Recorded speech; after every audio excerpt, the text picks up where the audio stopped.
আসসালামু আলাইকুম রহমতুল্লাহ। প্রিয় দর্শক, আমার এই ভিডিওতে আপনাদের স্বাগতম। দর্শক, প্রথম আলো পত্রিকার রিপোর্ট অনুযায়ী রাজনৈতিক মতাদর্শের ঊর্ধ্বে থেকে নির্বাচন প্রস্তুতি নিতে আহ্বান ডিএমপি কমিশনারের। রাজনৈতিক মতাদর্শের ঊর্ধ্বে থেকে পেশাদারত্ব ও নিরপেক্ষতার সঙ্গে আসন্ন জাতীয় নির্বাচনের প্রস্তুতি নিতে পুলিশ সদস্যের প্রতি আহ্বান জানিয়েছেন ঢাকা মহানগর পুলিশের ডিএমপি কমিশনার শেখ মোহাম্মদ সাজ্জাদ আলী। আজ সোমবার রাজারবাগে পুলিশের বাংলাদেশ পুলিশ অডিটোরিয়ামে ডিএমপির জুলাই মাসের অপরাধ পর্যালোচনা সভায় তিনি আহ্বান জানান।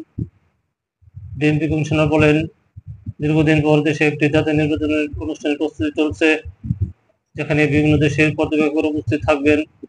পুরো পুলিশ বাহিনীর মানমর্যাদা পুনরুদ্ধারে সুন্দর নির্বাচন উপহার দিতে হবে। নির্বাচনকালীন আইন শৃঙ্খলা রক্ষায় ঢাকা মহানগর এলাকায় পর্যাপ্ত জনবল মোতায়েন থাকবে। মোটরসাইকেল ব্যবহার করে রাজধানীতে অপরাধ বৃদ্ধির প্রসঙ্গ কমিশনার বলেন, এই প্রবণতা নিয়ন্ত্রণে কাগজপত্রবিহীন মোটরসাইকেলের বিরুদ্ধে কঠোর ব্যবস্থা নিতে হবে। জনশৃঙ্খলা রক্ষায় পুলিশের প্রশিক্ষণের বিকল্প নেই এবং অপরাধ নিয়ন্ত্রণে আগাম তথ্য সংগ্রহের তিনি জোর দেন।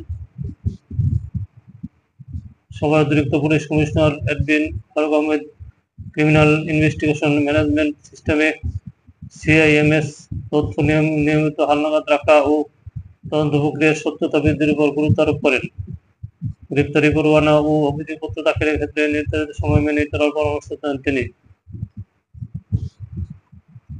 পর্যালোচনা সভায় জুলাই মাসের সার্বিক অপরাধ পরিস্থিতি উপস্থাপন করেন যুগ্ম পুলিশ কমিশনার রায় মোহাম্মদ ফারুক হোসেন। এতে ডিএমপির বিভিন্ন শাখার ঊর্ধ্বতন কর্মকর্তা, থানার ওসি এবং অন্যান্য পুলিশ কর্মকর্তা উপস্থিত ছিলেন। সভায় কাজের স্বীকৃতি স্বরূপ বিভিন্ন পদমর্যাদা কর্মকর্তাদের পুরস্কৃত করা হয়। দর্শক, ভালো থাকবেন। আল্লাহ হাফেজ।